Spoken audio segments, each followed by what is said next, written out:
Everything I spit rare, we sound in that great area podcast. They talk about hip hop all the way in the UK, so they gon' get props. Ooh, let me catch it once again. Every time I'm spitting, I be making people. Let's go all the way back to, let's say, the mid to late 90s, the sort of origins of this beef. I don't know about you, but I always see the mid 90s in New York as almost like a renaissance period for East Coast hip hop. So obviously you had the golden era of the late 80s, but then as you went into the early 90s, yes, you had the underground and alternative stuff like Tribe and De La and Jungle Brothers and that. But I feel like the West Coast had kind of taken over at that point with Dr. Dre, Snoop, the rest of them. But then from like 93 to 96, especially with Wu-Tang and Nas and Biggie and that, I feel like the East Coast was very much at the top, or at least neck and neck with the West Coast at this point. It was hardcore and mafioso. Yeah, exactly. And I mean, correct me if I'm wrong, but I think it's fair to say that at this point, say like 96, 97, Biggie was the king of New York, right? Oh yeah, he was the king. There was no doubt about that. 100%. And like Definitely the king. Him, Jay-Z and Nas were kind of like our Kendrick, Cole and Drake, I guess, for like our generation. But, sadly, Biggie passes away in early 97. I'd like to clarify, Sean, he was murdered. He didn't pass away of natural causes. The motherfucker was murdered, boy. What the hell? That's true. What the hell you was just say, he passed away. Someone fucking killed him, bro. Like, make it sound like he had a heart attack, like he did a big pun. What the hell? No, don't bring Big Pun. No. Don't bring Big Pun back into it. Sorry. No, Theo, you dissed Big Pun bad before. Biggie passed away, quote unquote, got murdered. Yeah. So Biggie died. There we go. And I feel like there was a vacuum at this point. Jay-Z and Nas vying for that vacuum. But it started subliminal though, didn't it? It wasn't like in your face, there was a beef straight away. What are some of like the early standouts around that period of where like you look back at the bars and you go, oh, that was kind of planting the seeds in that? What do you think? I feel like Nas was taking shots at Jay-Z from Illmatic, really. And his shots were a lot more prominent. If that makes sense. Do you mean it was written? Yeah. That's what... Yeah. I was going to say, Jay weren't really about it during Illmatic, but I thought it all started though from like Dead Presidents though, didn't it? Because Nas was Jay wanted Nas on that track, and Nas was just like, nah, I ain't going on that track. I ain't going on the video. I ain't doing anything like that. So I think that's when the subliminals definitely started, because I want to say. I think Nas did start it, to be honest with you, on It Was Written. It was almost like he was taking shots for the fact he wasn't on Dead Presidents after Jay dropped Reasonable Doubt, and then they were just going back and forth. Well, me and Kieran were saying just before we got started that with history. Yeah, we're a bit unclear on like what it exactly was, because some places say that, and me and Kieran, I think we both agreed that this one doesn't seem right, is that Jay wanted Nas to do the hook on Dead Presidents and he declined. But that seems a bit weird, isn't it? Like, what, why would you ask him that? The other story, Kieran, what track was it? Was it Bring It On? There was also the video cameo for Dead Presidents as well. I've never heard that. There we go. That video we saw. But Bring It On. That was one I always thought of. So I don't know if you've ever heard that, but the posse cut on Reasonable Doubt. Apparently Jay wanted Nas on that and Nas declined. Yeah, so I've heard that before. So we don't know exactly what happened, but we know something happened. And then I feel like, did you say The Message, Theo, was like the first? Well, The Message is a shot to most of them, isn't it? It was a shot to basically Nas. I always felt on The Message that Nas was trying to like stake his claim on the throne, and he was shooting at everybody because he had already heard the likes of obviously Jay coming up, and that saw an opportunity. An opportunity now that Big was gone, they could take his place on the throne. And I feel like The Message was a shot out warning to everybody there that no, this is Nas's crown. Like, you motherfuckers need to just back the fuck up. basically. Yeah, because he apparently there was a situation with Biggie at one point with Nas and Biggie, right? Am I completely off? I swear, I feel like there was. No, I think there was. No, I think they had beef. Yeah, they did, because Nas even says it on one of his songs. He says like kicking the door was meant for him. Swear. Ooh. Yeah. Also, Biggie it says kicking in the a door new was for song. him. In a new song, he said Biggie asked him to do the remix for "Gimme the Loot," but He did say that. That was like a new. That was a new thing. Yeah. Because I think it's Magic, wasn't it? It was, he said that. Yeah. But I think it's key to note that the message did come before Biggie was killed. But it's the line where he says the one where people think it's kind of like taking a little jab at Jay is when he says Lex with TV sets the minimum, ill sex adrenaline. When he says that, because Jay says something about driving in the Lex with the TVs in the back, and I can't remember what song it is on Reasonable Doubt. So it was almost like just a little like, okay, you're at this point, but I'm ahead of you. Can I live? Like I'm one step ahead. Can I live? I think that is. Can I live? Yeah. I want. Oh yeah. Yeah. Could be. I don't know. I could be wrong, but that's the way you said it. It sounds like it could be Can I Live?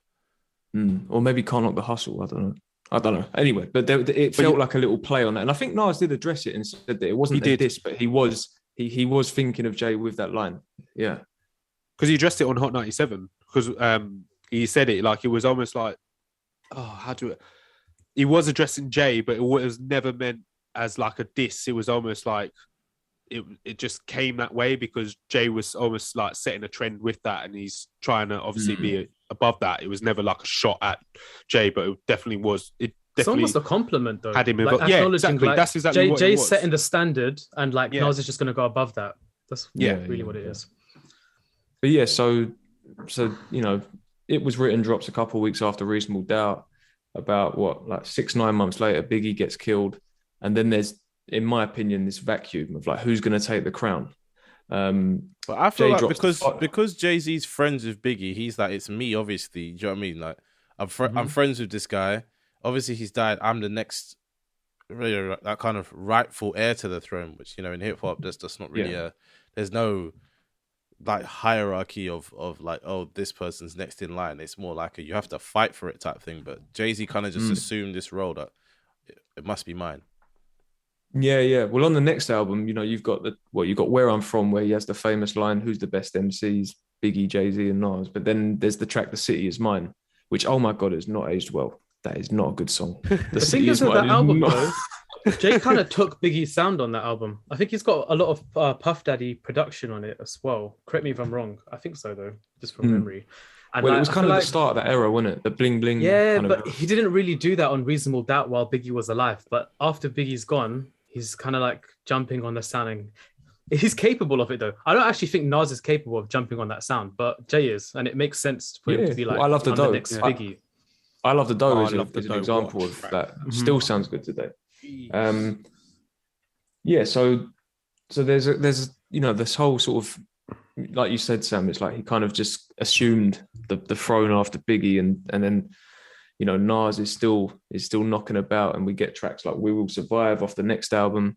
But the thing that I wasn't really aware of until years and years later, in like recent years, is that there was an issue with like the mother of Nas's son or something like that. This is where it gets so ridiculous. This is where it gets mad, though, because I heard rumors of this, but then when it was clarified, because she actually said it on an interview, I didn't realize that, because you obviously we'll touch on Takeover and stuff like that. But when he mentioned that, like, you did what with you know who, I always thought that was just like a rumor. He was just saying it. No, that stuff legit happened. Like she was pregnant with Jay's kid as well, and she had a miscarriage. Oh, yeah, man. see, but Jay-Z I know this is like an early kind of spoiler, but to me, that means Jay-Z won the beef because he did a mad thing. You know what I mean? If you do a mad thing, you win the beef. Doesn't matter if you actually lost the beef in the grand scheme of whatever conclusion you might come to, yeah? But I guess I'm going to drop the line. There's so some early. lines in it. There's certain lines. Though, man. When you start like dealing with like man's baby mums, man, that's just touching a light. That's just I think this isn't public though. This isn't public at this point. No, right? it's not. It's not public at all. No, exactly. And I think that I reckon That's I mean, what makes to it kind of sting stick with even the more, music, though. we'll kind of cross over it and just let the listeners do their research into what happened around that time. But there was an issue with the mother of Nas's son. Nas's firstborn, right?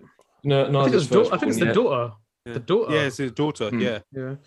Yeah. But the listeners can go and look up that. But basically, from again, sort of like further down the line from interviews and whatnot, it's come out that Memphis Bleek apparently kind of instigated things, got things rolled up. Nas had a famous track, as we all know. Nas is like Memphis Bleek drops something like, was it Memphis Bleek is or something like that, which was kind Memphis of like a play on it. Play on that. And then he Hove had a feature on What You Think of That as well, where he was kind of dropping little subliminals as well. Nas comes back on the next album, Nostradamus, and says some stuff too. So it's becoming a bit more frequent now. And it's although it's subliminals, it's kind of obvious that they are addressing one another. This bit reminds me of what we saw with Kendrick and Cole around that Control time. Kendrick and Drake around that Control time. You know, those subliminals in every project, so clearly about each other. Yeah, but I feel like Nas isn't really being subliminal. I think he's just being smart. You know what I mean? Rather than doing like what Jay-Z did, where he said, you know, who's the best MC, Biggie, Jay-Z, and Nas. Nas is like, you guys are listening to hear if I'm saying anything, or people have got their ears listening to my music to hear if I'm saying anything about you. Here I am saying something definitely about you. This is the thing, though. Like, it runs throughout the beef as well. We'll get into it, but like Nas is the one always chasing the beef and instigating the beef and starting it and like pushing it as well. And obviously, we mentioned the baby mama, and like I think it's linked to that in it. Yeah. So you're going to be bitter about something like that, aren't you? Oh, 100% you're going to be like, bitter. Not even There's just no it's not even way just bitter though. Like, it's a disrespect. It's one of the highest levels of disrespect that you can do to somebody. This is the thing. Like we're about to get to. It's when Jay-Z done that feature on "Is That Your Chick?" Because that is that is actually when Jay-Z starts getting a bit vile. This is when I think this is one of the first disses where he starts mentioning Carmen. And but it is vile. You're horrible. Right about that. Could you just remember? Because I was listening to that today. Some of the stuff says disgusting stuff in that. So I always thought that was one of his most vile songs. It's like when it. Oh no, it is. It's awful. It's actually plain right disgusting. I can't even quote it. You know what I mean? Like just read the lyrics. There's something about like the condom and making sure it was on tight because I'm busting a nut. All of this, exactly. Man. Like dick in a slut. I don't even know. The lyrics are mad. Oh man, it's vile. Yeah, it's awful. I'm trying to find. There were some bars a little bit earlier on. Because Kieran, you made a good point. It always felt like Nas was kind of up in the ante and just kind of instigating it a little bit more. He had lines on "We Will Survive" that was basically, it was something to do with, I think, like big passing, you know, big going, and Jay kind of taking the rhymes, but without saying it that explicit, because I'll find it at some point. But it's kind of like the turn of the century when, you know, as we enter the 2000s, where things start to heat up, like you say, with "Is That Your Chick?" But Nas did a freestyle as well over "Eye for an Eye," you know, the Mobb Deep track. Yeah, and he says something like, he says something like "Copy and fuck your false crown covered in dirt." I mean, at that point, it's so obvious who he's talking about, because there was always this thing that Jay-Z would use Biggie's bars. So when he said that, you kind of know at that point that there's an issue with all the Memphis Bleek stuff as well. By sort of 2000, 2001, it's on at this point, you know.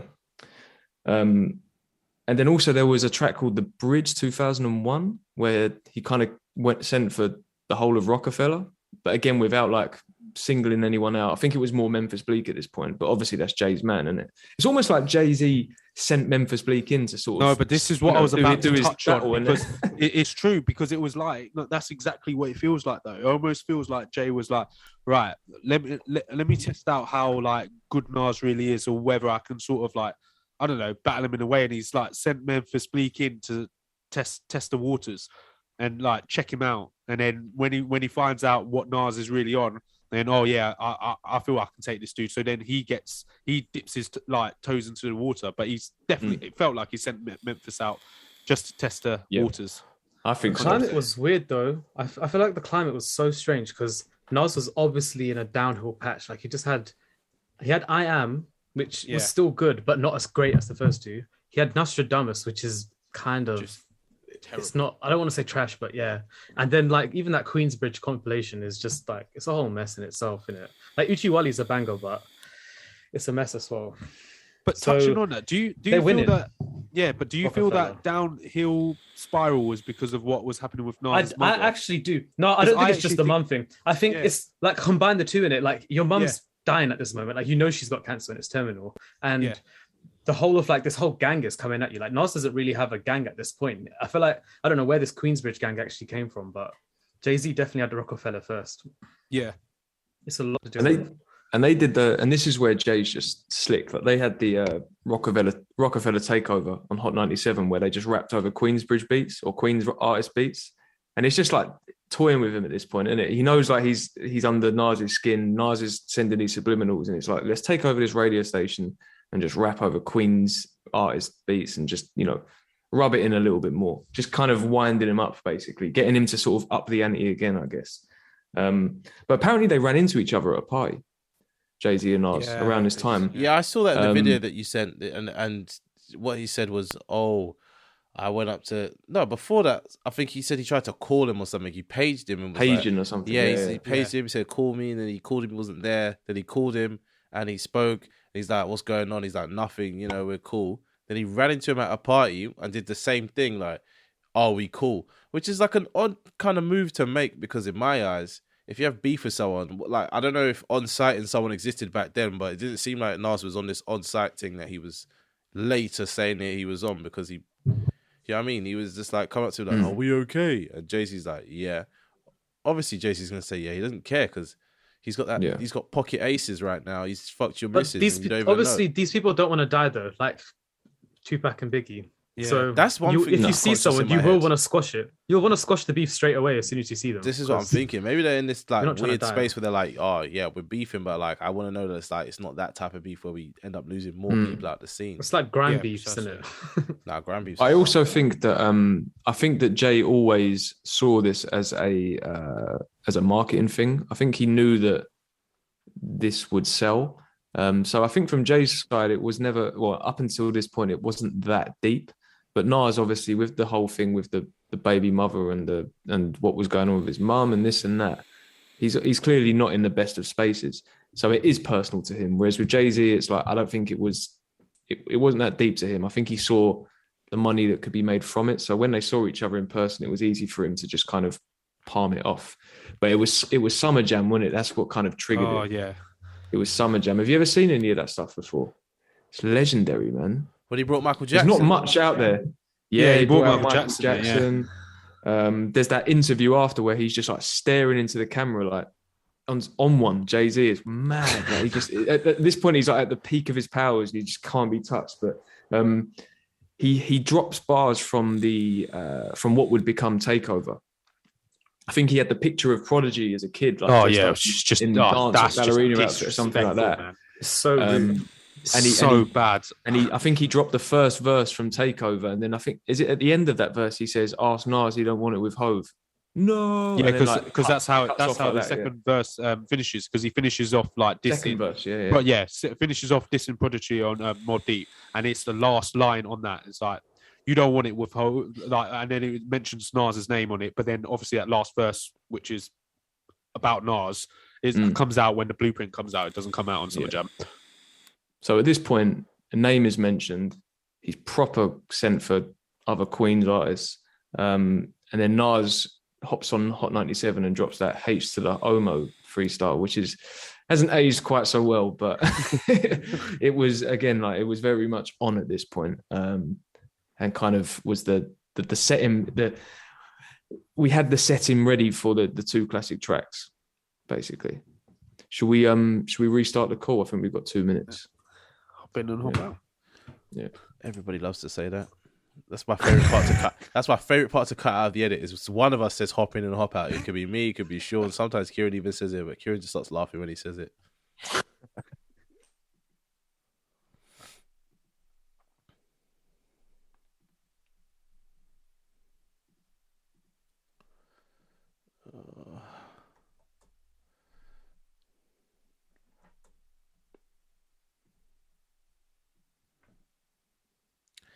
How am I in here alone?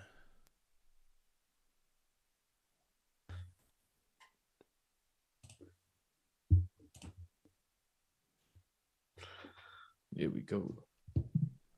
So where are we at now with the beef? The disses have been dropped. Nas is there talking about H to the homo. But what does that spark? You know what I mean? Like where does it go from there? Well, it's the main event, isn't it? We've never really all spoken about this before, either together, really, which is Takeover versus Ether. Let's break it all down. Yeah. Let's break it down because I feel like I'll listen to them back to back. I was about to say I would actually listen to them right now. Yeah, no, we have to listen to it back to back. I was going to say that because my opinion on which diss song is better is fluctuated and changed. Like it was Ether right at the beginning, then I feel like I became more wise and more knowledgeable with like hip hop and understanding lyrics better and everything. Then leaned over to Takeover, but recently, Ether, I don't because it's that last verse. It's man, crazy. Because some of the stuff that he says on Ether actually happens. It happens at the time. Yes, you could understand that. Oh, it's not all facts, but the last bits were facts at the end. That it actually happened. So yeah. You've kind of said how I feel, Theo. When I first, came across both tracks and was like in my formative years of, getting into hip hop and that, Ether was the one. It had the shock value, and then as you get older and you start understanding music and the culture and you grow up a little bit, you realize that Takeover is, one, a better song, and two, I guess a lot of people found more truth in it. Like he was addressing things that you could say were factual. But now I'm like you. I feel like it's neck and neck. It's close. Definitely. I mean, it's close. It's close. Yeah. Which one came out first? Takeover. Takeover came out first. Also, okay, cool. You know what? To be honest, I've always liked Takeover, but that's because it was in my rotation of listening. I'm literally a new quote unquote Nas fan because I'm really not a Nas fan. And in the build up to this, obviously, I had to listen to a little bit of Nas, but there's albums that I skipped and a whole bunch of shit that I skipped because I'm like, I don't need to hear this because it's not going to change my view on the battle. Like, I know what happened, but at the same time, I don't know. You can tell why in the moment that Ether made the waves it did, though. Oh, like you hear stories of like people. You would just be in New York and you just hear it blaring out of people's It's cars. the story of Adidon, isn't it? It's the story of Adidon at that time. Yeah. Even and worse, to be honest. I agree. If you take away the homophobic bars, because some of it's not aged well at all. But if you take out those, it's like, haha, you're gay. Like it's like, that's the thing. Like, back in the day, that used to be a good insult. Like, haha, you're gay. It's so trash now. I used to really destroy, man. And nowadays, no one cares. Like no one cares. Even when I was listening to it, so this is why I always thought I preferred Takeover more than Ether. I was like, Ether's just like schoolboy playground type humor that some people it's not just that though. If you look through it, it's not just that actually. No, but I'm saying on a level as a child, listening to basically a child, early teenager child, I was like, this is just dumb schoolboy insults. There's no like actual like cutting words. It's like, ha, you're gay, don't talk to me, ha, I'm the better rapper, and it's like, all right, cool. But I think it's also the fact that Jay-Z's is just way longer. Like it's four verses and he's addressing two people very directly. I think that's one problem as well because Nas does a whole song, three verses for Jay, like and the chorus as well. Whereas Jay-Z does 2 verses for Nas. The chorus isn't even about Nas; it's just celebrating his crew. Jay was just doing the thing that Jay's doing in a speech the whole time until Super Ugly, innit? But Super Ugly. I was going to say, this was these 2 tracks were reflective of the beef up until this point. You know what I mean? Jay kind of is slick with it, teases, obviously direct this time, and then Nas just ups the ante.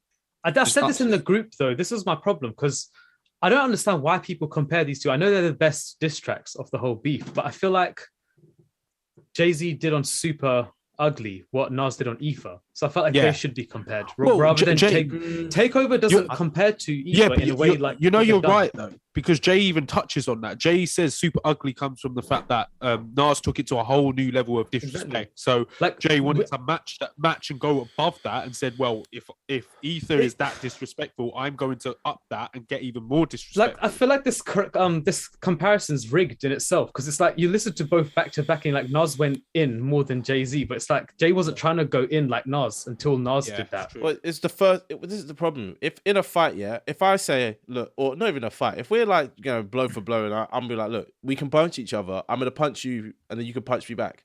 The person who gets the punch back knows how hard that they've been hit, so they're gonna hit you, twice as hard, if not 3 times as hard. Exactly.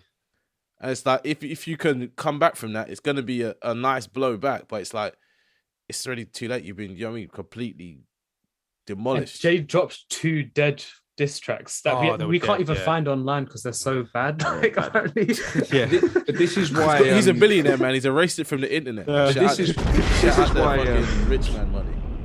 But this is why I think that we do still need to compare Takeover and Ether, because don't get me wrong, Takeover was and still is the better song. And like we said, Ether has some bars that have not aged well. And like you say, Sam, some of it is like school playground sort of type cussing, basically. But at the same time, there is some real sort of serious stuff in there. The way he's rapping as well, like the technical ability is on a higher level. Wait, which one? Which one are you talking about? Nas. What do you mean? Nas on Jay's. Oh, okay, cool. Ether, yeah. I find Takeover technical too. That Takeover's technical. Takeover's technical, but like some of the pockets that Nas is finding on Ether's crazy. But especially for Nas as well. I hadn't heard him hit pockets like that before. But also, Ether is a good song as well. I think it's a great beat. I think that's what I was going to say. I prefer the beat to Ether more than Takeover. Oh, really? Wow, do you? I prefer Takeover, but that's one of Kanye's best. Yeah. And I think the reason, again, to sort of keep comparing those two is that as far as we all know, and what like people have said throughout sort of history and that, is that Ether really flustered Jay and Rockefeller, like proper flustered them. Apparently, like there was some like crisis meeting where they were like, we gotta get this guy. He's like. Well, there's a worse story where apparently the day it dropped, Jay-Z walked into a club. Like I don't know whose club it was, but like the song pressed play as soon as he walked in. Like his entrance music. Jay-Z, isn't it? Yeah, like walk into the club and you hear Jay-Z. That is mad. Well, especially think about it. Back in them days, he might not have even heard that yet. Do you know what I mean? Or maybe someone had called him and been like, oh, Nas has dropped this track. Like, you better listen to it. He's like, I'll listen to it tomorrow. I'm going to go out to the club, have a good time. Then you hear it in the club. You got all your good clothes on. You're ready to spend some money. Your vibe's gone, man. So that's why I say, like, in the moment, Nas won the battle, because what Jay did after that with Super Ugly and the other freestyles and that was out of character. It was poor taste. It just... Jay, people associate class and slickness, but it was a mess. Yeah, but if you're gonna fight somebody, Super Ugly is not as bad though. Super Ugly is not as bad as Ether. I feel like it's on the level. If you're beefing somebody, you have to make sure they're buried. You know what I mean? Like it's like if a hitman comes to kill you, it's fucking 1 in the head and 2 in the chest. He doesn't just shoot you once and be like, he'll die from that. You've got to make sure that what you're doing is done. I think it was with Super Ugly. It was 100% reactionary. Again, because it was kind of out of character. And whilst there may be less sort of shots in there on the sort of level of the homophobic stuff on Ether, what he said in that short space of time about the what he did in the back of the car with the madness. Was just foul. Was just so foul. Yeah, it's a madness. Yeah, but you can't start like bringing. Like, I think that's the first time he brings it up, innit? He hadn't even brought it up before that, so no. Yeah, so, talking about how like your daughter's sitting on that seat and it's just mad. You can't start bringing someone else's like kid condoms in involved. the baby chair. It's madness. It's rough. But then to top it all off as well, like shortly after he apologizes, I saw Sam smirking. I want to say it. Kieran said I should say it on the recording. Yeah, what is these man's obsession with having sex with other people's women, man? Because to me, I don't get it. I really don't understand. Like, oh yeah, I had sex with your woman. It's like, okay, you tasted my dick now. Like, what's going on there? Like, that's how Nas starts. No, that's what he says. You've been on my dick. This is what I'm saying. I realize now, knowing that, that's what it means. Yeah, but it's just a mad weird thing shit that people are obsessed. That's what it means. It's crazy. It's an entendre, isn't it? It's like, oh yeah, I had sex with your girl. Okay, what's that got to do with me? Go chat to her. She's the one that you wanted to. Oh, but I've won against you. No, you haven't, man. You just tasted my dick now.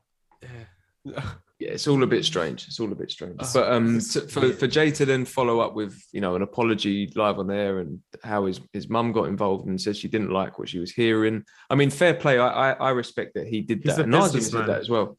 But at the same time, I think if you think about the climate and what the culture was like at the time and everything like that.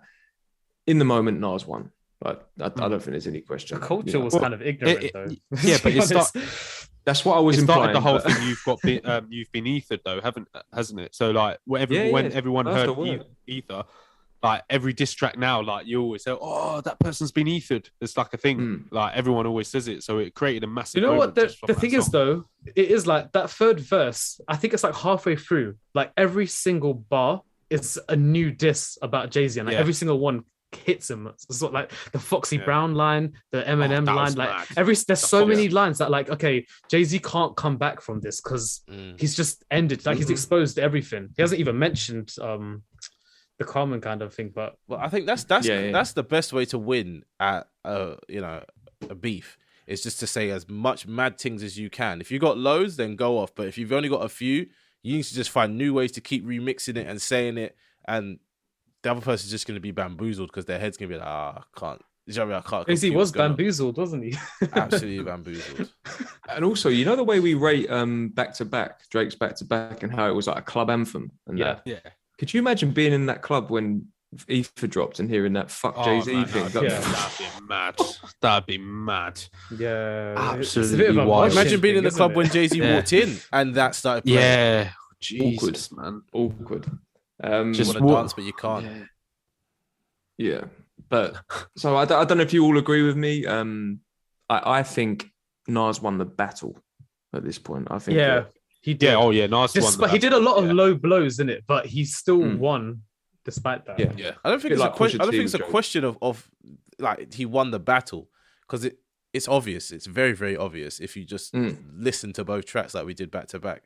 But it's like I said, because he came out after that track, he's obviously going to win if he's got any half of a brain around him. Because it's just one chance to like, first of all, have his voice heard, and second of all, just end it quickly, which he did. But it all kind of fizzled out after this point, didn't it? It wasn't like Jadakiss and Beanie Sigel where there were quite a lot of back and forths, or like 50 and Ja Rule where it's kind of just persisted over time. This one just fizzled out, I guess, for a few reasons. I mean, we touched upon Nas's mum and her health issues. She passes away in 2002, as far as I'm aware. Obviously, you're going to kind of track back after that and maybe take a little bit of time away and whatnot. Jay-Z is collaborating with. We missed one important thing, though. They do Summer Jam subliminals though. There's the dub. We're missing the key bit. Basically, you know how Jay-Z did the Summer Jam? Then the Takeover thing happens.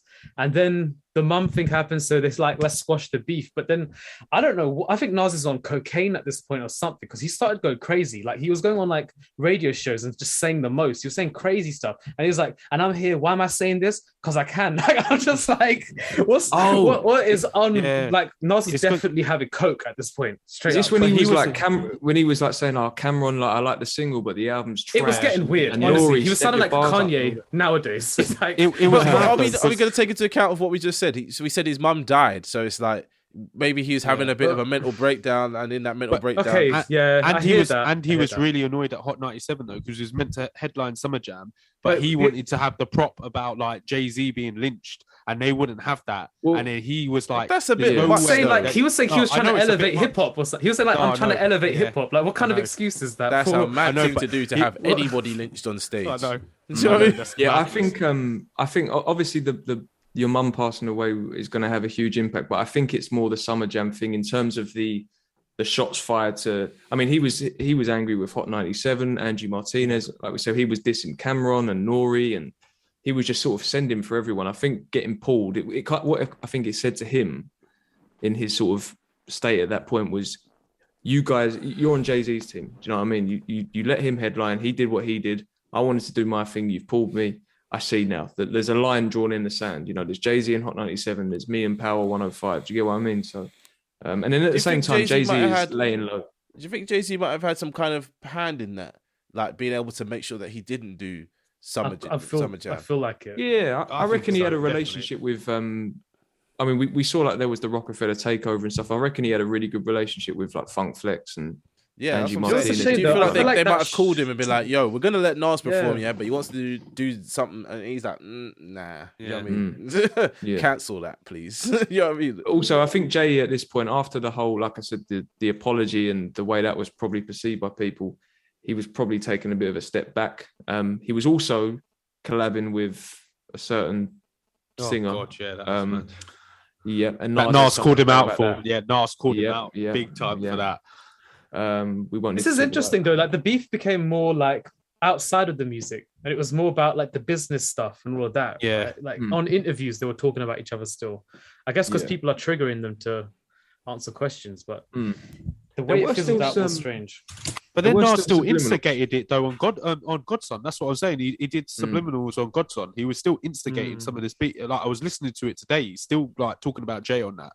He's like saying that like He said even when he was looking after his mum, and Jay sneak dissed him. Sneaked in and tried to take the throne, and you only took the throne because my mind wasn't on the game. And I can't remember what song that is, but I do feel like that's not really a diss though. It's more reflective, isn't it?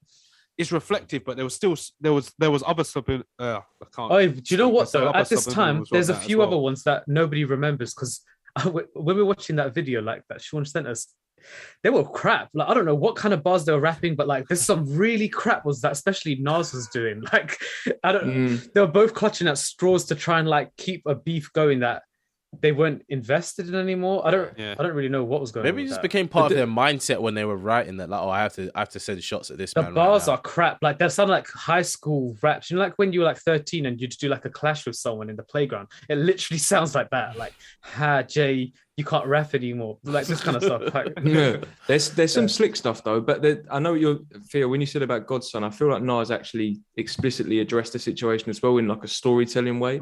On what's the track? Last Man Alive. I'm sure he actually tells the story, and then Jay-Z, he tells the whole story. Yeah. And then on Blueprint 2 on the title track, Jay has that bar. What is it? Your man Jungle is a garden to me, or something like that. Which to me is just so like, I love that. It's just so slick. But yeah, for the most part, there's a feature. I think Nas. What's the song called? There was a group or a duo or something called Bravehearts at that time, and Nas had a feature on there, and it's just the song was not good. But there was a bit of back and forth. Nas was on one, and then again it kind of with the release of Godson, and that seemed to fizzle out. And Jay-Z was gearing up for retirement at this point. You know, he's working on the Fade to Black tour, the Black album. He's kind of he's hanging up his gloves. So I think Jay wasn't really interested at this point. You know. He was career-wise, he was still doing well. He was, he hadn't lost really. He's still doing really good numbers, at least compared to Nas, who wasn't doing bad either. But Jay had. Jay-Z was making his best albums ever, whereas Nas was kind of fizzling out again. You reckon? I think so.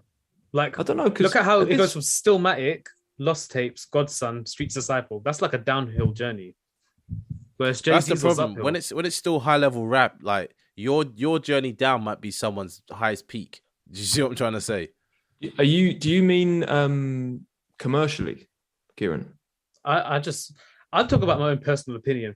I don't really care how it did commercially. I don't care how it did critically. That's the way I see it now in hindsight. I feel like those albums step downs.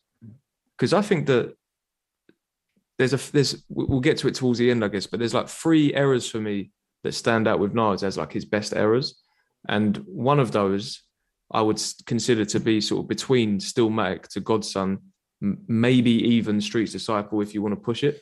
No, it's an error. I thought this, yeah. Okay, wait. My point I'm making is that it's still a downward trajectory though. Like it's not a plateau. It's not like every album's getting better. Like literally every album is taking a step down from itself. Right. Like, okay. And this is why I was processing it as well. Okay. Because I'm kind of with you on that, because it's not like it doesn't plateau. It is actually, it doesn't matter. It's not like you're saying it took a steep downhill curve, but it still was going down. He was maintaining that level. Gradually fizzling, innit? Yeah, he wasn't maintaining that level, whereas Jay was going up. That's the thing. They made Black Album. Yeah, exactly. That's just madness. There is some, no, you're right. I get you are right. There was a kind of gradual decline in more ways than one, I guess. And Jay-Z had this last hurrah with the Black Album and, the Blueprint only a couple of years before that. But there is something interesting though, as we get to it. Like, the beef is fizzling out, and they kind of begin to squash things. The interesting thing is that Jay-Z, obviously, he retires, quote unquote, and also becomes the president of Def Jam. And then Nas signs to Def Jam, and then has like a couple of #1 albums after that. Yeah. So It's cute. yeah, I feel like, I mean, I'll let you all share what you think, but for me, I think there's two main reasons why the beef kind of got squashed. One is time. Time's a great healer. I think they both sort of matured and grew to realize that it's not that deep, and we can get past this. But also there was money to be made, and I think with Nas coming to the end of his Columbia deal, an opportunity to sign for Def Jam, Jay-Z's the president of Def Jam, looking for new artists and things like that. There's an opportunity there to. It coincided with Jay-Z doing "I Declare War," that comeback tour. Yeah, exactly. And it's like it's such a marketing campaign, because it's like you think he's going to diss someone by saying that, but it's like actually the end of war. Exactly. Yeah, everyone was expecting him to just send for Nas, everyone, whatever. I think the thing is, like, we always forget Jay-Z's actually older than Nas, even though his career's younger. And I feel like it was like the acknowledgement moment where it's like, even though Nas is more experienced in the music industry, Jay-Z is like this older in a way, and he's like, let me just take you under my wing now and help you out, because I've had the success commercially that you could have too. Yeah. And also, like, I mean, Nas, from what I understand, grew up in one of the most sort of notorious projects in America, let alone New York, and was a street guy in that sense. But Jay-Z was really out there earning serious money, wasn't he? He was a hustler. Whereas I think Nas was in that environment, but was not that. So Jay-Z he came into Nas is a Kendrick the Lamar, game with essentially. Yeah. Whereas what I mean is Jay-Z came into the game with this kind of business mind and sort of understanding the consequences 100%. of doing certain things. So yeah, by this point, he's just, like you say, kind of able to take Nas under his wing in that sense. But by this point, they're good. They're good after a couple years of just kind of letting it lie. It's all kind of fizzled out. Should we? We've got 7 minutes in it. We can just So do you want to stay on, or should we just restart? The fuck out of that. I'm joking. I was hoping to catch your sentence at the right time. It's like, should we just edit the fuck out of that? But I didn't get it right. I think we kind of covered the how did it impact their careers between 02 to 05. They weren't really doing anything. They did. Do you know what I mean? They're just doing what Kieran said, having a bit of like silly back and forth, and then Jay-Z's winding down to retire. So yeah, the beef has fizzled out at this point. Nas and Jay are on good terms. They even start collaborating. Does anyone have a favorite Jay-Z and Nas collaboration? The most recent one, whatever the fuck that's called. I don't listen to it. Mine's Bar Salts. Yeah. Mine is Bar Salts. Flipping love that song. Whoa. That song that they go in, man. Jeez. I think mine's Success. Mine's I Success. do like Success, but no. What do you think of that beat on Bath Salts though? Crazy. It's you like dystopian. Yeah, it's dystopian. Yeah. I love it. It's a very bleak. It's not meant to be liked, isn't it? It's meant to be scary. Yeah. Abrasive and that. Yeah. I'm like you. I love Success. They're just flossing. I don't know, man. The verses are just that's like a dream collab. I like that. Would have been Republicans as well, actually. Oh yeah. I was listening to that. That intro is like 1 minute and a half, because it's like you play the song thinking, we're finally gonna hear them, and it's like they're not gonna give it to you like that.